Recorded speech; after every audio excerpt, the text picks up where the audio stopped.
Hello, thank you for joining me, and I'm excited to share this presentation with you on cooking up diversity and inclusion, cultural considerations, and best practices. Today we're going to be talking about several different areas. Mostly, first half is going to be going over religious considerations, cultural and migration considerations when you are developing your menu and working with your populations. And then the second half is going to cover best practices for culturally sensitive menu development.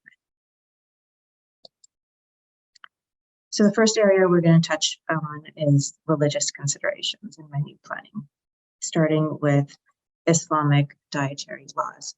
So Islamic dietary laws are practiced by Muslims who will consider themselves religious, and they are going to eat foods that are halal.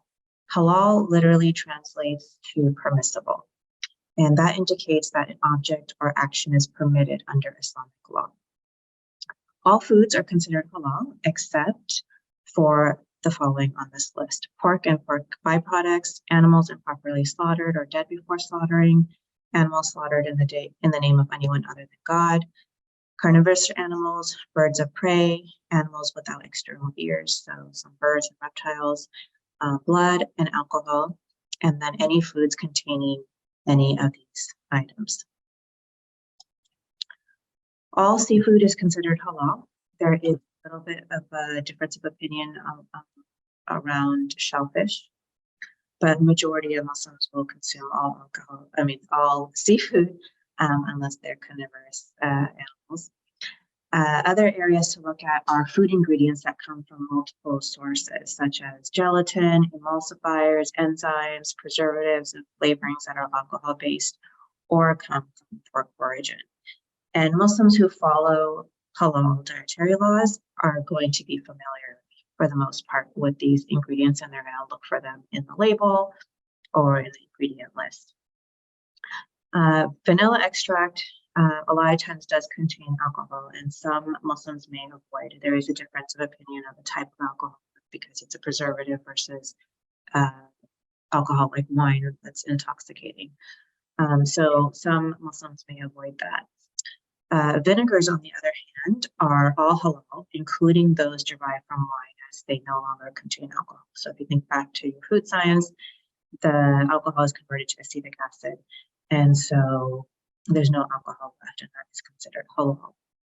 However, the average person is not familiar with food science, and so if someone is unfamiliar, or a Muslim is unfamiliar, and they see sherry vinegar or red wine vinegar, they may avoid it just due to unfamiliarity. But you don't need to necessarily label it as an alcohol-containing food. Gelatin also should be identified in terms of the source. So if you're using a beef gelatin or fish gelatin, it's good to label that or make it easily identifiable. So even if a Muslim or even a Jew who doesn't necessarily strictly follow halal or kosher, most likely they'll still avoid pork. And so if you're using beef gelatin or a fish gelatin, then it's good to identify that to, again, give people the option when they're making their choices. Practically speaking, what does it mean in terms of Islamic dietary law? How many people are observing it? So the Pew Research Center has found that about 47% of American-born Muslims and about 50% of immigrant Muslims observe halal. So about half the Muslim population in the U.S. There's a lot of concerns when a food service facility is, considering serving halal foods. There's concerns around supply chain and the difficulty of implementation. But the reality is that the halal food industry is one of the most rapidly expanding niches, and the availability is growing, and the cost is also becoming more affordable. In terms of implementation, the same protocols that you would put in for allergens in terms of preventing cross-contamination would apply to your halal foods as well. So separate utensils, making sure that the cooktops are clean in between and that the different foods, using different knives, serving utensils, cutting boards, and so forth. And when you're labeling, it's appropriate to only label the foods that actually contain halal animal proteins. So if you're using halal beef and you're making a burger, you want to label that. But your salad bar that is mostly all vegetables and maybe some eggs or tofu, you don't need to say that it's halal. It's going to be assumed unless you add in chicken or turkey or something like that. The other thing to keep in mind is that you don't necessarily have to create like a special menu or a special section or special dishes that are halal. It's easier to integrate it into your regular menu. So for example, switching all of your poultry and red meat to halal, and then just keep the same menu for everybody. And that way, no one is feeling excluded or drawing attention to themselves. And then it's also just making your life much easier. And it's very simple to keep the integrity of a dish by just changing the protein source or substituting an alcohol-based ingredient in your recipe. So again, it's really not that complicated. It can be just a matter of using halal chicken versus, Foster Farms chicken in your recipe. If halal is not an option, or kosher food is not an option, Muslims will often resort to eating just seafood or vegetarian. So that is always kind of the default or the fallback. So Jews also have a strict dietary law for Jews who observe. And for them, it's called kashrut. It is a set of Jewish dietary laws. And foods that can be eaten are deemed kosher. So kosher is equivalent to halal. So very similar, they also have a particular way of slaughtering their animals. They avoid pork, predatory, and scavenger birds. They do avoid all shellfish. All the blood must be drained. All fruits and vegetables are permitted. Fish and seafood must have fins and scales. And the key difference is that they have a rule that meat and dairy cannot be combined. So they need to be eaten separately. And there's rules around the kitchen, which I'll get into in a moment. The key commonalities and interchangeability with Islamic practices are actually highly integrated. So those are the areas where there's overlap. And Muslims can eat kosher foods, but Jews cannot eat halal foods, or halal does not qualify as kosher for Jews like it does for Muslims. Again, if kosher food is available, Muslims will eat that if it's an option. Culturally, about a sixth of American Jews will fully keep kosher, so it's not as high as 50% of Muslims. There are, but still, there's still, even if they don't follow it strictly, they may abstain from foods like pork. Kosher certification is a very detailed process, and because modern day food technology is very intricate, it's really almost impossible for anyone but an expert in the field to know whether a processed food is free of any trace of non-kosher ingredients. So all processed foods and eating establishments require certification by a reliable rabbi or kashrut supervision agency. So if you are going to serve kosher food, you need to have your kitchen certified accordingly. Moving on to Hindu dietary practices, there's a range of practice. According to the Pew Research Center, about 44% of Hindus are vegetarian. Vegetarian is not necessarily required, but vegetarianism, I don't know, I can't say that, is favored by many Hindus. And so they will include milk-based foods and other non-animal foods, but they will not consume eggs. The key thing is that how closely somebody follows a Hindu dietary restriction is going to be related to their religious observance. And that's similar to Jews and Muslims and I imagine other religions as well. And there's a lot of regional differences also in terms of how much or how little or if any animal proteins are consumed. When you're thinking about your menus, if you have a substantial vegetarian menu, this will cater to Hindus, Muslims, and Jews as well. So it's really important to put some attention and care to make a robust vegetarian menu and not just, default to salad as an option, because our populations are so diverse now. And so by having a substantial vegetarian menu, catering to religious individuals as well as those who follow vegetarian diet as a lifestyle. Moving on to cultural and migration considerations in planning, I'm going to focus a little bit more on Muslims in America. The key thing is that there is no Muslim cultural diet. The unique food practices are guided by, we have shared religious laws, but there's going to be a lot of influence by culture and ethnic differences. So there's a lot of things to consider when you're looking at your menus. You want to look at, the wide spectrum of religious adherence and practice, rituals, traditions within the community. I mentioned before that about 47% of American-born Muslims and 50% of immigrant Muslims will observe halal. So, things to ask or consider are looking at whether someone or that your population is mostly U.S. born or an immigrant.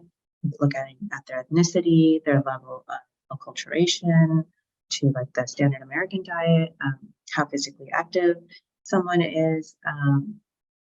And, this applies to any race or ethnicity, regardless of religion. So this table kind of gives you a visual breakdown of the racial and ethnic makeup of U.S. Muslim adults compared to all U.S. adults.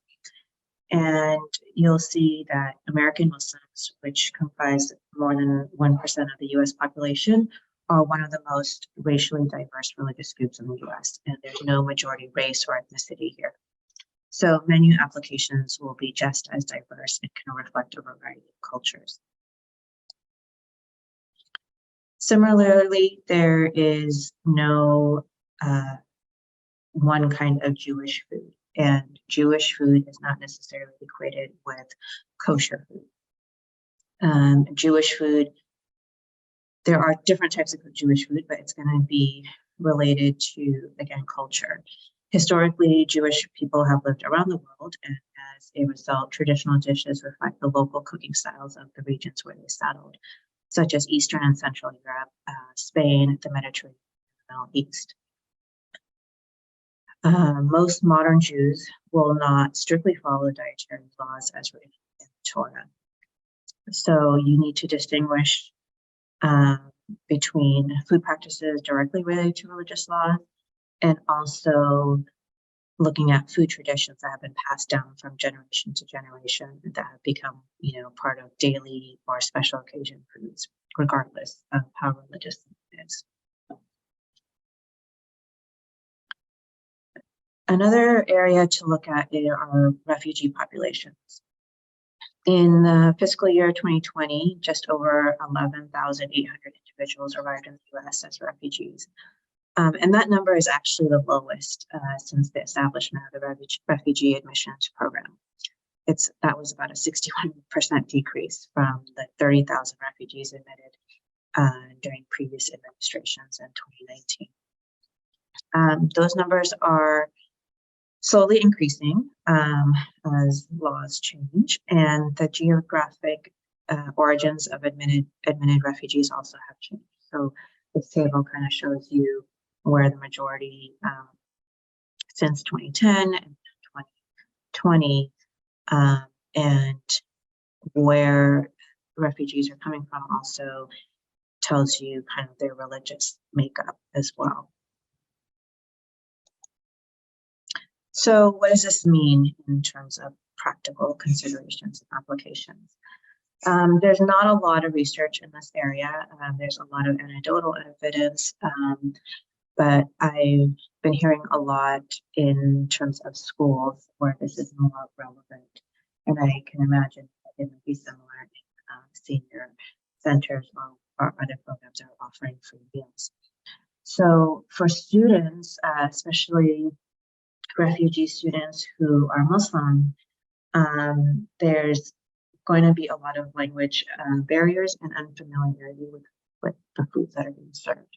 And if they're following halal diets, they're going to be forced to resort to kind of the vegetarian offerings, whatever that might be in the schools, since most schools most schools are not required to provide meals that adhere to students' religious or cultural beliefs. What we do find, or at least we're hearing, is that because of the language barriers or unfamiliarity with the foods, some students are either eating the meager offerings or they're not eating at all, which is a huge problem. And it is just, it's kind of unfathomable that we have kids not eating because of unfamiliarity or lack of options for them. So we know the effects of health when students, children are skipping meals, but there's also the social and emotional effects of isolation for these students. And it's also particularly troubling because for a lot of these populations, bringing lunches from home are not necessarily an affordable option. So these are really important factors to consider. And there is precedence of school districts around the country that do offer halal meals as their refugee populations grow or their other religious populations are growing. So there's the case in Dearborn Public Schools. They started serving halal meals back in 2001. So it's certainly doable, and there is precedents and examples of how it can be done effectively.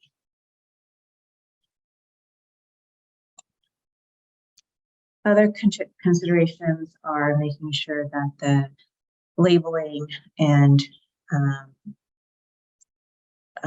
the language is addressed. And so literacy is going to be an issue. So even if someone can read, if they don't understand or cannot read English, using pictures or other images to help describe them, and so that things are clearly labeled, especially those foods where it might not be obvious that there is pork in. So marshmallow treats, most people don't know that marshmallows have gelatin in them, and especially if you're not familiar with American treats. So things like that, some yogurt brands also have gelatin in them. So, yogurt in other countries do not. And so you would assume that's the same here in the US, but that is not the case. So making sure those are clearly identifiable, and providing the education to help adapt to new food environments, and making sure that they're culturally inclusive and include skill-based learning. So now I'm going to switch gears to making sure sharing what are the best practices for culturally sensitive youth development.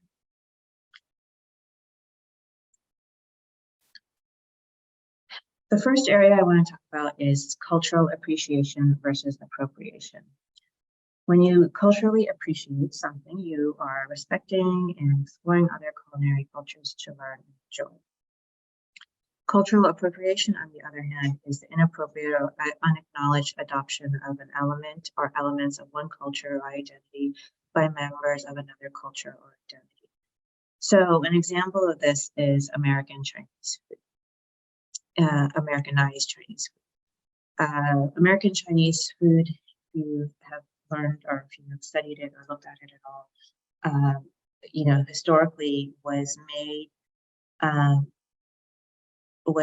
to become more palatable to the white communities. And in doing so, they created misconceptions about Chinese food. So a lot of times now, when you think about Chinese food in America, it's things like orange chicken and fortune cookies. There is definitely a movement now of people, individuals of Chinese background, really highlighting their cuisines and showcasing the regional differences and so forth. But if you think about, Chinese food at the mall or in, small parts of America, you're not going to get that, tradition and authenticity. So the other areas that food is culturally appropriated is when you're taking a traditional meal and turning it into a food trend. And an example of that is ramen. Ramen has been eaten by several different cultures for hundreds of thousands of years, but here it's become trendy, and you have all kinds of people making ramen and profiting off that. So that's another area, is when someone is gaining monetary benefit from a traditional cultural food that is not their own, or if they are profiting from someone's recipe and not acknowledging it and not,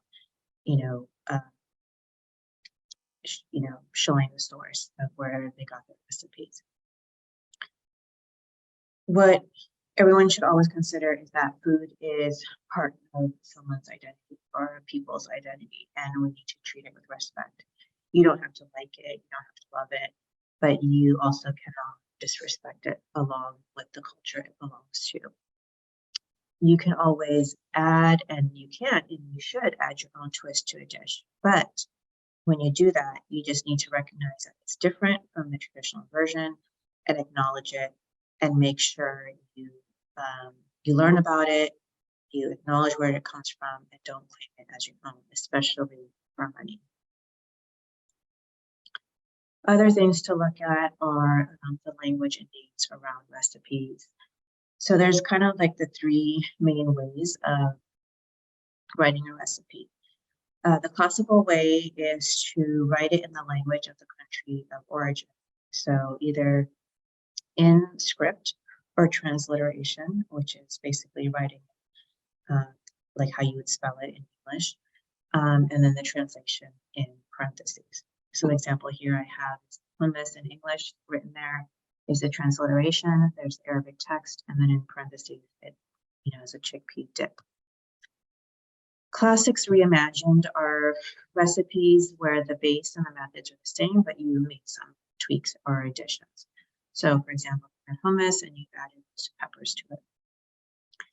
Now, then the last one is the inspired by classics. So here you've had substantial ingredient changes or substitutions that really make a completely different dish.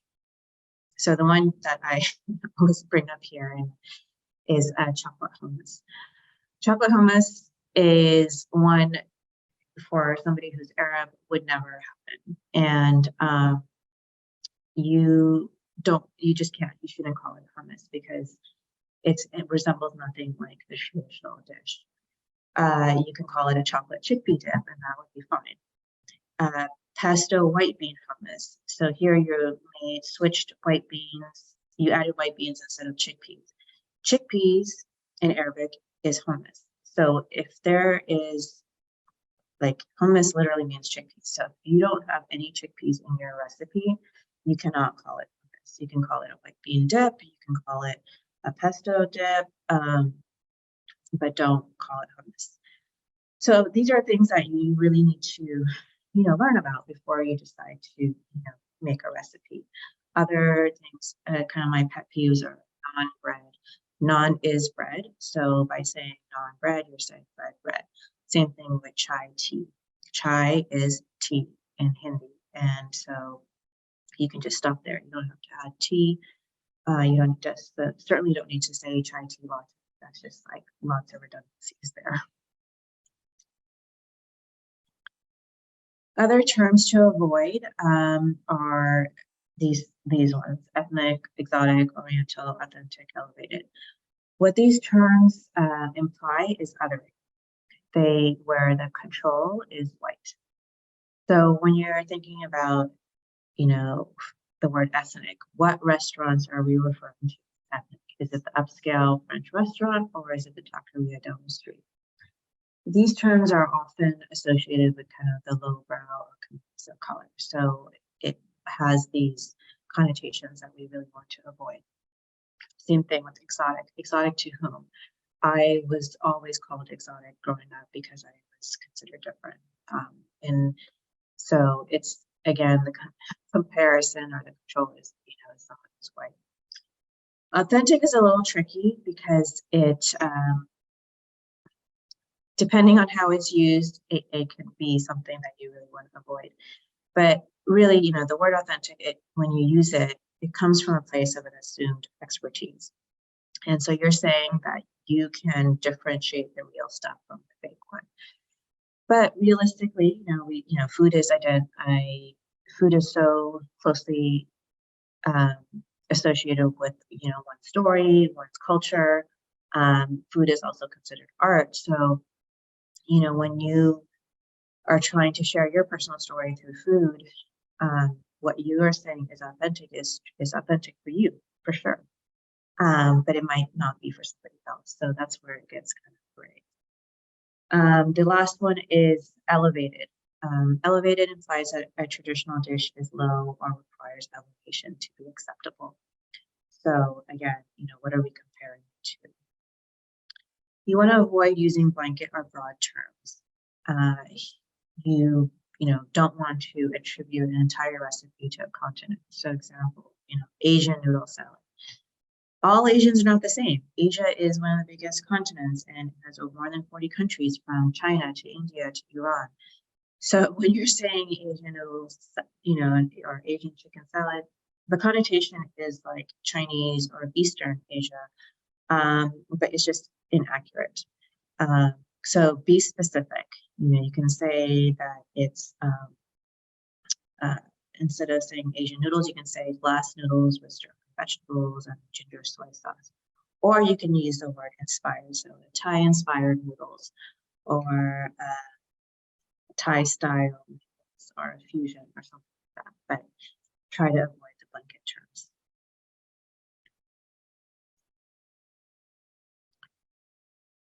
When you have your description areas for your recipes, this is the place where you want to share anything significant about the recipe or sharing additional information.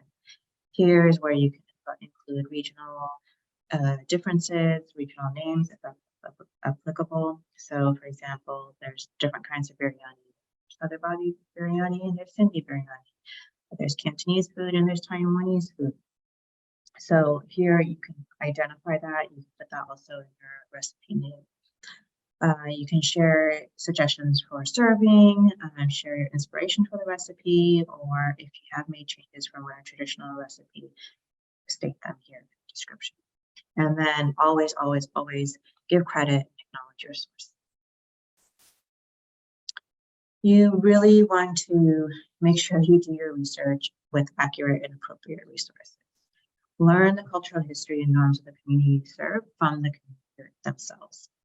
So, when you're looking at recipes, like ask, the communities that you're working with if there's individuals who have recipes they want to share. Or, there are experts in almost every cuisine.